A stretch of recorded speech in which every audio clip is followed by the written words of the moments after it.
여러분 안녕하십니까. 네, 보수의 시선에서 세대를 초월한 공감을 보여드리는 화요일에 더 락커룸을 시작하겠습니다. 자, 오늘도 조갑제TV의 조갑제 대표님 어서 오십시오. 네, 안녕하세요. 개혁신당 이기인 전 최고위원 어서 오세요. 안녕하세요. 자, 전 최고위원이 됐습니다. 임기가 끝났습니다. 이번에는 전당대회 출마 안 하셨습니다. 예, 지난번에 대표 출마했다가 떨어지고 나서 또 나가봐야 또 떨어질 것 같아가지고 자신감이 한껏 떨어진 상태라. 아, 그렇습니까? 예. 알겠습니다. 그렇습니다. 자, 이제 특검 수사 상황부터 짚어보면 좋을 것 같은데 이기인 전 최고 좀 마음이 좀 불편하실 것 같아요. 이제 김건희 특검에서 이준석 대표의 자택과 의원회관 사무실을 압수수색했습니다. 이게 전당대 그 다음 날이었어요. 자, 이준석 대표 입장부터 듣고 옵니다. 네. 아무래도 뭐 저희 입장에서는 굉장히 시기가 공교롭다. 네, 이렇게 전당대회 끝나고 나가지고 오늘 이제 보통 당 지도부의 새로운 운영 계획이나 이런 것들을 얘기하고 언론도 그런데 관심이 있어야 될 상황인데 이걸 압수수색을 뭐 이게 제가 봤을 때는 제가 뭐 현행범도 아니고 그런 상황에서 이렇게 뭐 급작스럽게 진행할 필요가 있느냐. 오해 살 일을 안 했으면 좋겠어 특검이 뭐 그런 생각을 합니다. 예, 자, 윤상현 의원을 소환 조사한 다음날 압수수색한 것이고 특검에서는 이제 2022년 재보궐선거 관련한 피의자 신분이다 이렇게 밝히긴 했습니다. 자, 일단 이건 조갑재 대표님부터 어떻게 보시는지? 이 압수수색을 해서 이 3대 특검이 갑자기 정치적 특검이다 하는 그런 인상이 확산되는 것 같아요. 아, 그런가요? 그 형식 논리인데 이게 과연 압수수색거리냐 그리고 참고인이 아니라 2022년 그 건은 피의자로 적시를 했다고요? 예, 맞습니다. 예, 그러는 적시 또 정청래, 박찬대 이런 분은 몇 걸음 앞서가지고 구속 동의안이 국회로 오면은 즉각 동의할 것이다. 동의하겠다. 이래 돼 보니까 이게 특검이 가장 피해야 될 게 정치적 성격을 띠는 거거든요.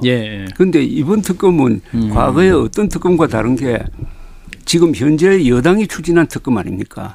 그러면 누가 봐도 정치적 성향이 있다고 보여지는데 그러면 더 조심을 해야 되는데 그런 점에서 지금 이준석 개혁신당 대표 그것도 대표의 자택 사무실까지 그리고 휴대전화도 가져갔다고 한다고 말입니다. 그런 점에 비해서는 확정적으로 뭐가 지금 범법행위냐 하는 데 대한 설명은 굉장히 저는 부족하다고 봅니다. 그러니까 단순 논리로 당 대표는 당연히 당 공천에 관여하고 관심을 기울이고 의견 표명을 해야 되는 거 아닙니까? 대통령은 하면 안 되죠. 그렇죠. 법으로 금지되어 있으니까. 그 행위의 범위 안에서 지금 일어난 걸 가지고 이렇게 상당히 좀 난폭한 수사를 한다? 이래 돼버린 거죠. 그리고 개혁신당이 정당이고 그리고 지난 대선에서 8.3% 지지를 받은 정치인에 대한 주요 정치인이지. 주요 정치인에 대한 무리한 수사다. 한 점에서 우려했던 대로 이게 특검의 정치화가 본격적으로 이제 자신들에 의해서 이루어지고 있다. 이렇게 저는 생각합니다. 네, 이기인 전 최고. 좀 제가 드리고 싶은 말씀을 조 대표님이 해주셔가지고 뭐 많이 좀 중첩되는 부분이 있는데요. 하라는 수사는 안 하고 소설을 쓰고 있다는 생각이 먼저 들더라고요. 소설이요? 예, 그러니까 황당무계한 소설을 좀 쓰고 있다고 생각하는 게 전 두 가지 측면인데요. 하나는 방금 말씀하신 것처럼 당대표가 공천 개입했다는 말 자체가 성립이 안 되는 겁니다. 원래 당대표는 공천을 총괄하고 또 부당한 문제에 있어서는 개입하고 또 지휘하는 역할을 하라고 당대표가 있는 건데 당대표가 공천 개입했다라는 게 문제가 있다라고 하는 것은 농부가 농사에 개입했다라는 말과 똑같다. 아니면 언론사의 편집국장이 편집에 개입했다라는 말과 똑같기 때문에 이거는 특검이 공천에 대한 구조나 논리를 잘 모르고 이렇게 지금 논리를 좀 펼쳐 나가고 있는 게 아닌가라는 생각이 들고요. 두 번째는 제가 올해 들어서 가장 웃겼던 말, 윤석열 김건희 대통령 부부와 이준석 대표가 공모했다라는 그건 정말 동의를 할 수가 없었어요. 지난 3년 동안 모든 국민들이 윤석열 김건희 부부와 이준석 대표가 어떤 관계인지 보셨을 겁니다. 당선된 직후부터 윤핵관과 윤석열 대통령 부부와 항상 나를 세웠었던 게 이준석 대표였었고 특히나 2022년 이번에 피의자 적시됐었던 재보궐선거와 지방선거관리 공천관리위원회에 대해서도 당시에 이준석 대표가 공천관리위원 중에 김행위원 이거 김건희 여사가 추천한 거 아니냐라고 하면서 정진석 비서실장과 아주 날선 이 설전을 벌였었던 시절이 있었거든요. 예. 그런 사람이 윤석열 김건희 여사 부부가 뭐가 예쁘다고 공모를 해서 김영선 의원에게 공천을 주려고 무리를 했을까라는 생각이 전 듭니다. 그래서 이런 것들을 종합해 봤을 때 특검이 다소 좀 정치적으로 흐르고 있는 것이 아니라는 의문을 품기 충분하고요. 그리고 지금 세상 사람들이 저는 좀 오해하고 있다고 보는 게 공천 문제에 있어서는 이준석 대표 되게 매정한 사람이거든요. 특히 본인과 함께 했었던 김철근 총장도 이번에 컷오프 시키고 저도 멀쩡한 도의원직 사퇴하고 개혁신당 왔지만 비례 당선권 밖에 있는 순번을 주기도 했었었고 그리고 심지어 노원구 상계동을 지역구로 뒀었을 때 본인과 함께 했었던 시구 의원들 한 대여섯 명 있거든요. 이분들 전부 다 경선시켰습니다. 본인을 도와줬던 사무국장도 그 중대선거구제에서 2명을 추천할 수 있는데 가번이 아니라 당선 가능성이 낮은 나번을 줬던 사람이고요. 그런 사람한테 윤석열 부부와 함께 공모해가지고 무리하게 김영선에 대해서 공천을 줬다라고 하는 것은 이번 특검이 얼마나 공정하지 않게 정치적으로 흐르느냐를 단순하게 보여줄 수 있는 증거라고 생각합니다. 자, 근데 말씀하신 대로 이제 당시 당대표 신분이었고 이제 특검이 수사하는 것은 윤석열 부부와 명태균 씨의 공천 개입 의혹 논란에 관한 수사이기 때문에 이제 당대표가 무슨 공천 개입이 성립하느냐 이 부분이잖아요. 네. 그런데 당시 이제 재보궐선거 때 공천됐던 분이 김영선 전 의원이고 칠불사회동도 조사할 예정이다. 라고 이제 특검이 밝히고 있단 말이죠. 그럼 그 연장선상에서 뭔가 그 의혹이 있다. 라는 게 특검의 수사 방향인 것 같은데. 그러니까 그러니까 칠불사회동은 2024년이었었고. 네. 이 피의자 적시된 건 2022년이라서 이 시점을 혼재해가지고 지금 각종 민주당과 민주당 패널들이 공격을 하고 있는 것 같은데 이건 명확하게 구분돼야 된다는 말씀을 드리고 싶고 칠불사 회동은 뭐 나무 심는 것 때문에 논란이 됐었던 거지 그때 이준석 대표가 명확하게 밝혔습니다. 김영선 의원이 비례를 달라고 했길래 우리는 거절했다라고. 거기서 사실 끝난 문제라서 거기에서 뭔가 더 나올 거라는. 아니요. 그러니까 2020년 재보궐선거에 김영선 의원이 그 공천됐던 거잖아요. 네. 그러니까 2024년도 같이 연결되는 흐름이 있는 것이 아니냐. 네, 그거 이제 특검 모르겠습니다. 그 흐름이 누가 제기했는지 모르겠지만 그 흐름은 없다. 왜냐하면 개혁신당의 입장이어서 2024년이었었고 2022년은 국힘이었기 때문에 그 흐름을 연결해도 좀 무리가 있다고 보고요. 2022년에 지금까지 나왔었던 진술, 증언, 뭐 문자 메시지를 종합해 보면 이준석 대표가 명태균 씨한테 그렇게 문자 보내지 않았습니까? 경선이라던데요. 예요. 예. 그거는 김영선 의원 입장에서는 청천벽력과 같은 소리일 겁니다. 단수 공천이 아니라 그때 당시에 국민의힘의 공천 기조로 가는 게 경선이었는데 그 말을 옮긴 것은 그냥 국민의힘이 기조를 그대로 전달한 것뿐이거든요. 그걸 가지고 그 안에서 혹은 물밑에서 윤석열 대통령과 명태균 씨가 윤상현 의원과 어떻게 작당 모의를 해가지고 만들었는지 모르겠지만 당 대표인 이준석 대표 입장에서는 공천관리위원회에서 협의한 것을 들고 회부하면 땅땅땅 도장 찍는 일이기 때문에 이게 자의적으로 개입했다거나 하는 증거가 좀 없지 않습니까? 이걸 가지고 이준석 대표한테 공범이라고 하는 것은 좀 무리가 있다고 말씀드리고 싶어요. 예. 네. 자, 조 대표님. 저는 좀 크게 보면은 이재명 대통령이 당선된 이유 중에 아주 큰 게 윤석열 정권은 검찰 정권이었다. 이런 프레임으로 당선이 됐는데 지금 특검 수사를 이렇게 무리하게 하는 걸 보니까 역시 검찰이 정치에 봉사를 하는구나 하는 인상을 주어버렸고 그렇게 된 이유가 이게 검찰 수사 대상이 아니라고 보이는 걸 가지고 수사를 하는 것 같다 이거예요.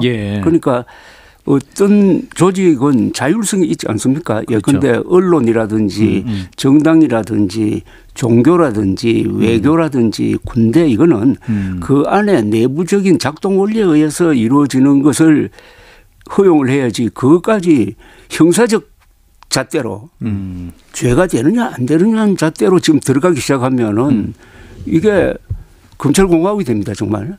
그래서 전번에도 말씀드렸지만은 평양에 무인기 보내는 작전도 군사 작전인데 이걸 지금 법률적인 잣대로 들이대니까 여러 가지 지금 무리가 생기고 영장은 계속 이제 기각되고 하는 이런 상황인데 그래서 저는 검찰과 정치가 유착되는 것을 벌려놓아야 되는데 이번 특검은 오히려 그걸 다시 엉키게 해가지고 이재명 정부에 상당한 부담을 지금 만들고 있다고 저는 생각합니다.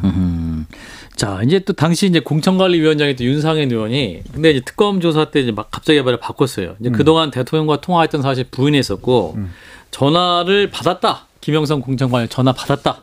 그리고 고인이 된 장제원 전 의원도 언급을 하면서 그 좀 관련해서 얘기를 들었다. 뭐 이러는 겁니다. 자, 윤상현 의원 달라진 태는 어떻게 봐야 될까요? 말이 바뀌긴 바뀌었고요. 예. 그리고 윤석열 대통령의 녹취록이 공개되지 않았습니까? 공천관리위원이 우리 상현이한테 얘기하는데 뭐 말이 많네 뭐 이런 식으로 녹취가 좀 공개가 됐는데 그렇죠. 그걸 윤상현 의원이 부인할 수 없으니까 그건 인정하는 바 있는 것 같고 지금 돌아가셔서 제가 말씀드리기 좀 조심스럽지만 장제원 의원에 대해서 뭔가 이 공천과 관련된 어떤 연결 역할을 했다라는 것 같은데 전화 받았다 뭐 이런 거 아니에요? 근데 이제 아마 변호사의 조력을 받아서 이렇게 말씀하시는 거 아닐까 싶어요. 왜 그러냐면 장제원 의원이 돌아가시는 바람에 사실 이 수사가 진전될 수는 없을 거라고 좀 보거든요. 확인이 불가능하고 돌아가신 분은 말씀을 하실 수가 없는 거니까 아무래도 공소권 없음으로 종결될 가능성이 큰데 이런 부분들을 윤상현 의원이 보고 좀 전략상 그렇게 지금 공천 개입과 관련된 것을 대응하고 있는 것은 아닐까라는 의문을 좀 갖고 있습니다. 예. 사실은 대통령 할아버지가 얘기하더라도 우리는 그런 거에 휘둘리지 않습니다. 대통령이 김영선을 공천 줘라 저한테 얘기한 적 없습니다. 지난해 12월은 이분이 이렇게 강력하게 얘기를 했다가 다시 또 이 특검 앞에 가서 또 진술을 바꿨단 말이죠. 그 이거는 정말 정치인의 말 자체가 너무 좀 가벼운 것이 아니냐. 거짓말인 거죠 사실은 이게 조 대표님. 아니 그 녹취록이 나온 게 아니라 녹음이 나온 거죠. 예. 그죠?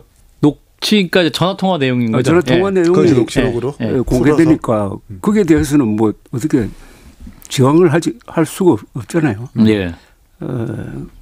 그렇지만은 정치인이 말을 바꿀 때는 설명이 있어야 된다고 이야기합니다. 예. 말을 바꿀 수 있지만 있을 때는 국민들한테 그 이유를 설명할 수가 있어야 되는데 예. 설명해야죠. 설명 안 하면은 그 이제 거짓말에 부담을 지게 되는데. 근데 그런 설명을 잘한 분이 몇 분 계신데 우리나라 김대중 전 대통령. 아, 그런가요? 그다음에 윈스턴 처칠 같은 사람들. 예. 윤상현 의원은 설명을 제대로 할 수 있을까요? 제가 볼 땐 더 녹취가 많이 나올 거라고 좀 보고요. 예. 그리고 윤석열 대통령이 보유하고 있었던 핸드폰이 압수수색 된 걸로 알고 있는데 예. 거기에서 어떤 녹취가 나왔는지 아직 검찰이 공개를 하고 있지 않고 있어요. 그리고 특검도 마찬가지고요. 예. 아마 가지고 있을 겁니다. 윤상현 의원을 조사할 때 예. 물을 걸 묻고 안 물을 걸 안 물었다라고 하는 것은 기존에 알고 있는 것은 안 묻고 모르는 것은 물었다라고 저희가 좀 심증을 가질 수 있는 건데 많은 증거를 갖고 있으니까 윤상현 의원을 불렀을 거고 거기에 따라서 또 다른 이제 사실관계들이 나올 거라고 보고요.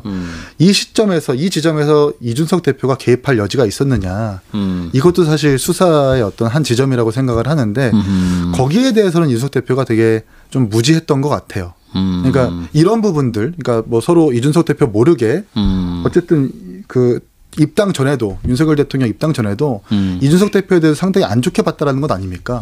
뭐 싸가지 없는 뭐 사람이라든지 뭐 이런 말들을 예. 모 당직자와 이야기를 하면서 예. 이준석 대표가 상당히 안 좋게 바라봤는데 그런 점에서 봤을 때 이런 부분들까지 이준석 대표가 면밀하게 논의를 한다거나 협조를 구했을 것 같지는 않고 말이 통하는 윤상현 의원이라든지 장제원 의원 통해서 공천관리위원 차원에서 김영선 의원의 어떤 공천을 만들었을 가능성이 크고 그걸 가지고 최고위원회 회부를 해서 거기서 처리했을 가능성이 크다라고 생각을 합니다. 예, 이제 이준석 대표 휴대전화도 지금 제출된 상태인 거죠. 예. 예. 어제 제출한 걸로 알고 있습니다. 제출된 상황이고 또 이준석 대표 얘기는 그 통화 녹음도 뭡니까 어디에 저장돼 있다고 하지 않았습니까? 보통 이제 자동 녹음이 되고 보통 자동 녹음을 하면 네이버 클라우드나 예, 클라우드에 저장이 된다. 아이클라우드 같은 건 자동으로 이제 설정만 해놓으면 바로 저장이 되니까. 아하. 근데 이제 그 형사소송법을 봐도 전체 모든 녹취를 다 가져갈 수는 없고 그렇죠. 관련된 혐의의 녹취만 가져갈 수 있는 거거든요. 예. 네, 그래서 뭐 그것들은 뭐 변호사 입회 하에 또는 이준석 대표의 동의 하에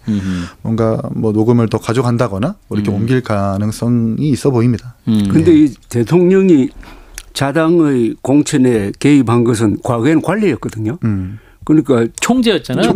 총재가 저 몇십 명의 명단을 딱 줘가지고 내려보내고 하는 이런 식으로 했는데 나중에 법이 바뀌어가지고 당무에 개입하지 못하겠다는 법이 적용된 거를 처음 사건으로 만든 게 윤석열 박근혜 전 대통령의 그죠.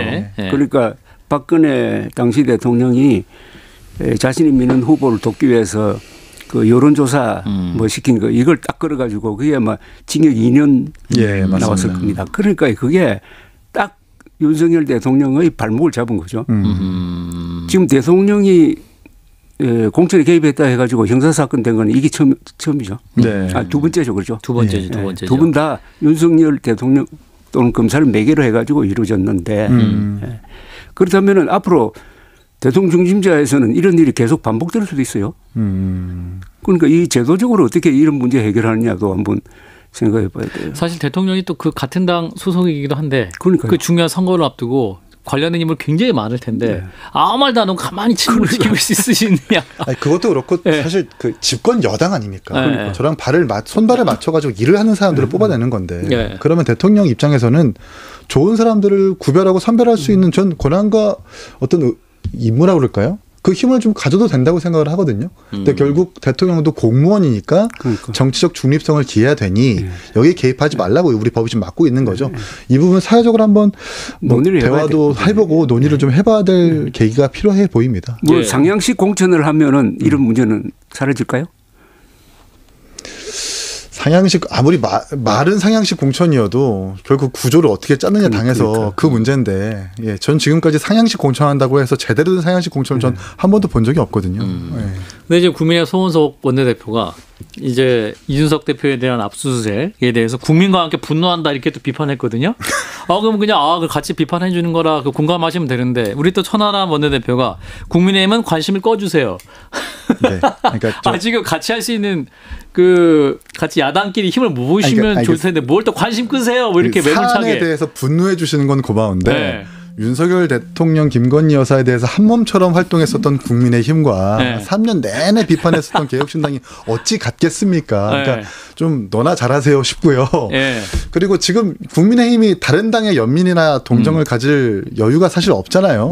부정선거와 계엄과 탄핵에 허우적대면서 사실 본인들 몸도 건사하지 못하고 있는데 어딜 오지랖 부리고 있느냐라는 취지에서 천하람 대표가 얘기한 걸로 이해하고 있습니다. 자, 그 특검 수사 과정에서 또 이제 화제가 되고 있는 게 이제 김건희 씨의 목걸이죠. 지금 이제 김건희 씨 오빠 김진우 씨가 7시간가량 특검 조사를 받았다고 하는데 이 목걸이가 사실은 지금 처음에는 지인에게 빌린 것이라고 했다가 다시 또 모조품을 구입한 것이라고 했다가 다시 또 친오빠에게 사줬던 모조품을 다시 빌린 것이다. 계속 해명이 바뀌고 있습니다. 이게 이제 명품 목걸이인데 수천만 원짜리라는 거 아니에요. 근데 이제 모조품이다. 뭐 이렇게 얘기를 하고 있는데 좀 이해가 안 되는 부분이 좀 많네요. 그러니까 진술의 번복 정도가 너무 심합니다. 처음엔 현지에서 조달했다고 했었어요. 근데 그런 다음에 지인에게 빌렸다고 했다가 모조품을 사서 오빠한테 선물을 했는데 그걸 다시 빌렸다라고 말이 이렇게 바뀐 거거든요. 근데 이제 지인 A와 지인 B 정도로 헷갈린 것도 아니고 자기 오빠한테 선물한 것을 헷갈릴 수는 사실 없는 것 아니겠습니까? 그러니까 수사가 되면 될수록 시간이 지나면 지날수록 이 출처와 경위가 너무 확 달라지는 거라서 보통 이제 이 범죄 구성 내지는 그런 걸 추적을 할 때 그렇게 진술하는 사람들의 공통점은 이게 외부로부터 청탁의 목적으로 받았다거나 뭐 이러한 약간 좀 깨끗하지 못한 목적의 어떤 고가품일 때 보통 이렇게 진술을 바꾸기도 한다고 하더라고요. 그런 점을 봤을 때 특검이나 수사기관에서 어떤 청탁 목적으로 통일교에서 발견된 그 고가의 목걸이 영수증처럼 어떤 사업 내지는 이권에 관계된 것은 아닌지 수사할 필요성도 있겠다라는 생각이 듭니다. 사실 목걸이가 또 이게 장모인데 오빠의 장모님 댁에 있는 사돈 댁에 보관하고 있는 거잖아요. 그것도 참 그 보관하는 장소도 공교로워요. 대표님 어떻게 봐야 됩니까? 이 사안도 결국은 법에 위반되는 것은 재산 공개에 빠졌다는 그 부분이죠. 그렇죠. 그 아주 작은 부분입니다. 그죠? 그런데 액수를 가지고 모조품으로 하면 한 500만 원 이하 되면 뭐 안 해도 되는 신고 대상이 아니다. 뭐 이런 얘기죠. 지금 걸려 있는 사안이 아주 작아요. 그런데 흥미를 유발하는 것은 대통령 부인이 일종의 짝퉁을 장사해서 되느냐 안 되느냐 하는 여기인데 저는 그 김건희 씨 이야기 들어보면은 그런데 뭐 낭비할 필요 있느냐. 빌리든지 아니면 짝퉁 뭐 그런 마음도 있었지 않을까 하는 생각이 들어요. 그러니까 그런데 이 짝퉁을 착용했을 때 심리적 변화가 있답니다. 그러니까 아주 흥미로운 조사가 있었는데요. 진품만 짝품을 샀을 때 그러니까 이런 어떤 마음이 드나요? 그 명품 선글라스하고 가짜 짝퉁 선글라스를 한 100개씩 사가지고 나눠줬답니다. 나눠주면서 가르쳐 줬대요. 당시 쓰고 있는 것은 명품이고 짝퉁이다. 라고 나눠준 다음에. 반대로. 나눠준 다음에. 그냥 나눠준 다음에. 여러 가지 그 인성 테스트를 했답니다. 그러니까 희한하게 짝퉁 선글라스를 쓴 사람들이 인성 테스트에서 점수가 제일 낮게 나오더래요. 그게 아주 신비하다고 그래요. 그래서 짝퉁을 쓰면은 나도 짝퉁이다. 하는 이런 자기 비하를 하는 거 아니냐 하는 생각이 드는데 저는 아주 고가 이 목걸이를 차면은 장점이 하나 있을 것 같아요. 그러면 찬 사람이 자신감이 생기잖아요. 그래서 사는 거군요. 자신감도 생기고 뭔가 의젓하게 보이잖아요. 그러면 행동도 의젓해질 것 아닙니까? 그런데 짝퉁을 하면은 자기가 아니까 좀 쪼그라들고. 그래서 영부인 정도 되면 짝퉁을 해서는 안 되겠다는 그런 교훈을 하나 남기고 있는 거 아니냐 하는 생각이 드네요. 썸네일 나왔네요. 그때 조갑자 대표님 그때 명품에도 일각이 있으실 줄은. 자, 이긴천 최고는 어떻게 보세요? 명품. 이거 참 논란. 근데 김건희 여사가 워낙 명품을 좋아하는 것 같고 또 이것뿐 아니라 그 아크로비스타 댁에 샤넬 신발이 260 사이즈가 12켤레가 나왔다는 건 아니에요. 근데 그게 진품인지 가품인지 아직 구분이 안 됐습니다. 그래요? 그러니까 모르겠어요. 중고 거래를 잘 하시는 분인지는 모르겠습니다만 명품을 그렇게 모으는 취미가 있는 것 같고 260.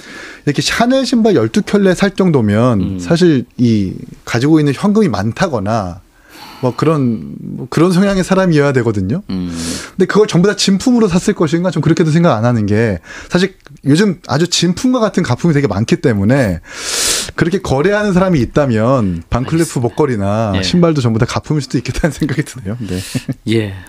여기도 그렇게 또 핵심은 아니어가지고 여기까지 하도록 하겠습니다. 자, 이어서 이제 국민의힘 얘기로 넘어가 보겠습니다.